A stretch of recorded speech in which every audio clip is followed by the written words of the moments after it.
It's Tuesday. Welcome to Tiltcast Shortz, the new show that's tired of Bethesda making slop. I'm Nauss. I'm Jason, and we're seriously tired of it. Yeah. I am a Fallout connoisseur. I'm going to set the stage. Now, I know on YouTube we haven't had a lot of presence. We've had a lot of presence on the Spotify, like over 10 years. And I've been playing Fallout since Fallout 1. Love Fallout 2. Love Fallout 3. New Vegas. I actually have the collector's edition of Vegas sitting in the living room.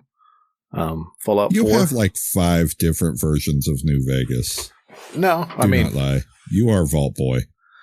I've got little bobbleheads all over. I've got Fallout bobbleheads sitting inside my PC case. I've got them at work. I've got Fallout stuff all over the place. And Fallout hadn't been good in a long time. Like 76 was okay. It got better.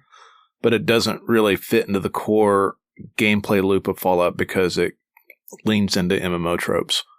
And so to me, it's still, it gets boring. And we had Fallout Day on the 23rd, right? And there was rumors on the internet, right? Like when the Oblivion remake came out, it was rumored that Fallout 3 was supposed to come out on that day instead of Oblivion. And that didn't happen. Then in June, we got some rumors that Fallout 3 was supposed to be one of the next remakes, and it was rumored to drop on Fallout Day. So a lot of people were looking forward to that. Didn't happen. We were looking forward to New Vegas launching as well. We've got essentially the Amazon Prime series right now that's on, that starts here in December, is focusing on New Vegas storylines. It's not exactly New Vegas, but it's in the same setting, so it would make sense if you're going to remaster something, do New Vegas. Yeah. That series did gangbusters on Amazon Prime. It's literally the only thing I've watched on TV or a movie, etc., since last year. No, we're still not doing that. What are we doing instead? I mean, it was so good that even my wife was like, we're watching every new episode the minute it comes out. Yeah. It's ridiculous. And it makes zero sense to not do anything. Well, I mean, they are doing something, but it's not what you want. Nobody cared. Like, Fallout 4 is getting the Skyrim treatment. They're doing a 10th anniversary thing for next year, because next year it came out in 2016, right? So they're going to re-release Fallout 4. They just did, earlier this year, they just did the high-res upgrade. So they're going to re-release it again. And it's going to include 6 add-ons and new Creation Club content. It's not 6 new add-ons. It's the same add-ons, right? So the official add-ons were the major DLCs, right? You got Automatron, you've got Far Harbor, Nuka World, and the 3 workshop expansions. The Creation Club content that comes with it, which is kind of like official mod packs, as you get some new weapons, some different dog meat breeds, like a Husky and a Dalmatian, and some gameplay tweaks and some quest expansions. And all that stuff's already available, which just makes no sense, right? Oh, I'm sorry. It didn't come out next year. It comes out on November 10th. I guess this year. Yeah, it did get released in 2015. So yeah, they're going to release that. There's a New Vegas 15th anniversary bundle for Fallout, which is expected next year, but there's not a ton of information. You know what? Actually, I think there is. Fallout New Vegas re-release details. I want to say it came up with some really dumb stuff.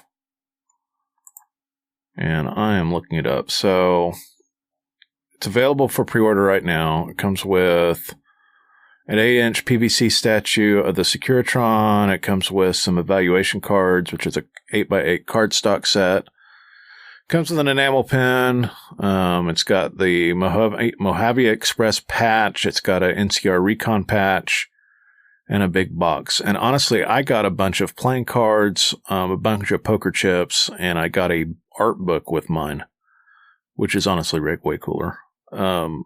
the Victor thing's kind of neat. I'm not buying it. Because it's literally the same game. There's nothing new about Fallout New Vegas, and you need to mod the hell out of it to get it to look like a game that wasn't 15 years old. And it still does, because the rigging on the animation and everything else is still really old. The detail. Well, not only that, but I mean, the engine itself is so old that, there's only so much you can do with textures. That is correct. And everything still looks pretty square and blocky and everything else. It was really cool, and it came out 15 years ago.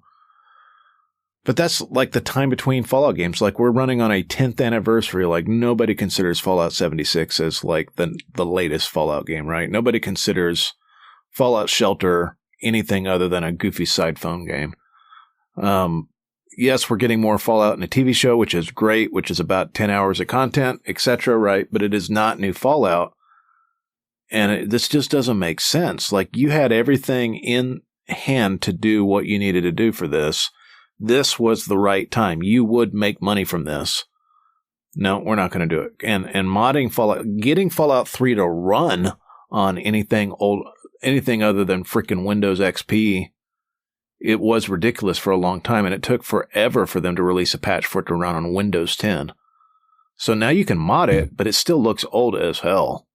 We're definitely at a point where that needs redone.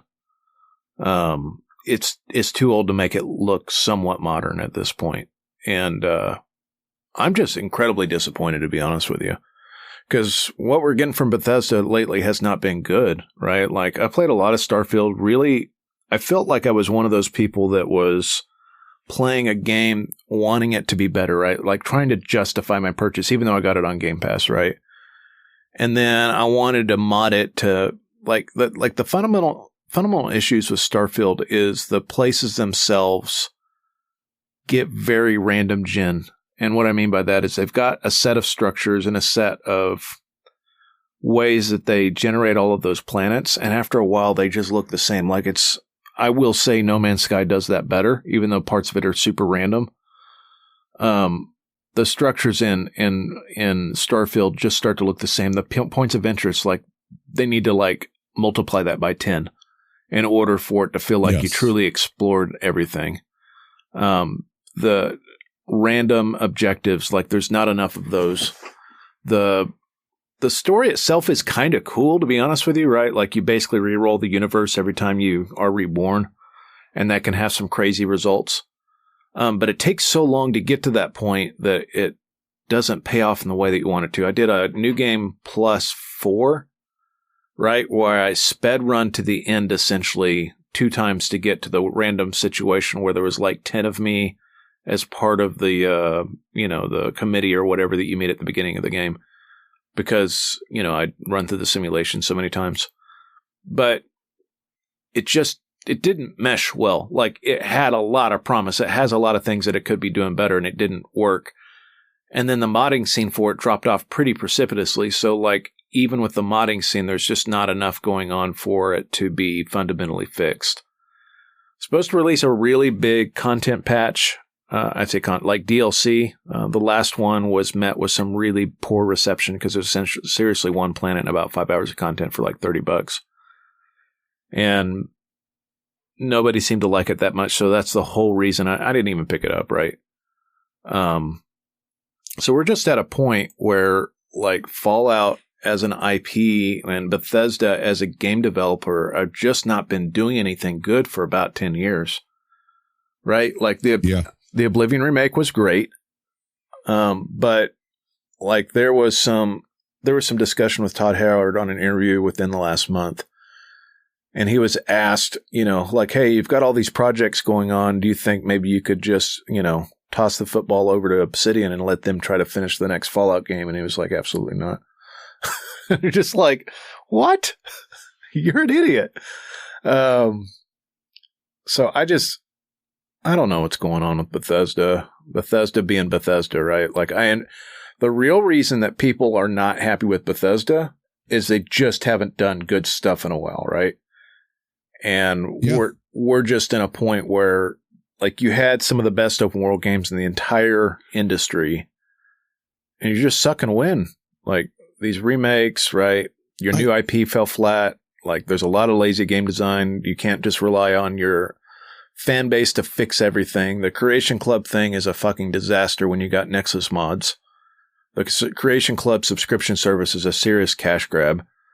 Like, I understand why people are pissed. It's because some of the best IPs, some of the stuff that our generation grew up with aren't good. Like, they were good in the past, right? It's like your favorite band that was really good and now they sold out and they're doing a bunch of like K-pop bullshit.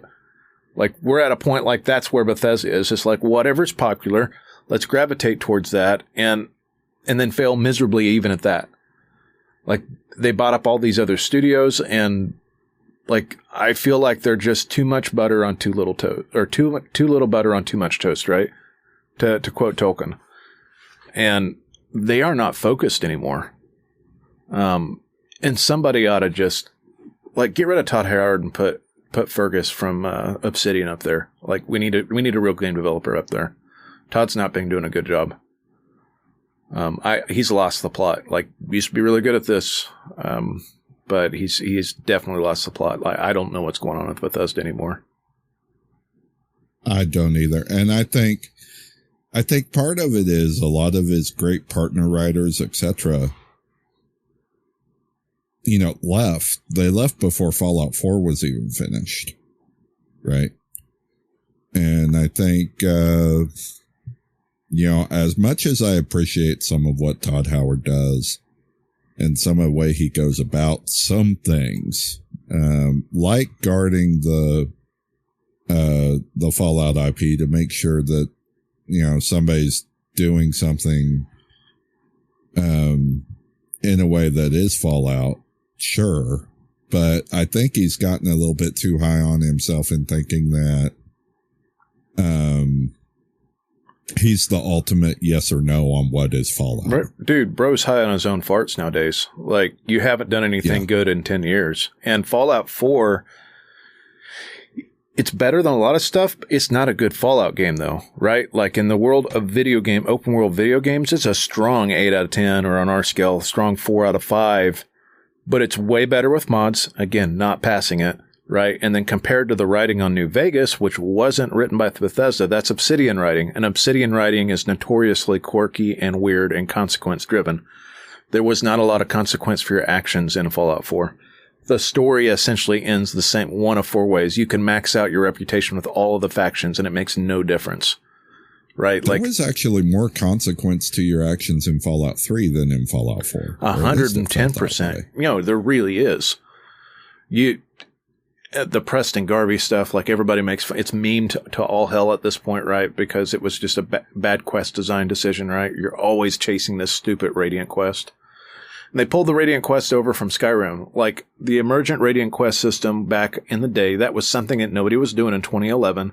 Pull it together in Fallout 4, but it's not great, right? Like, they didn't really expand on that. And it always kept you, like, chasing so much more bullshit than what you really needed to do. And again, there have been some great mods to help enhance that game, right? Like, the whole survival mod for that is really cool. You've got the Fallout London, which is pretty good, if not like 20% broken, and a little bit grindy in places. Yeah, sure. But it's a mod that just like became so big that,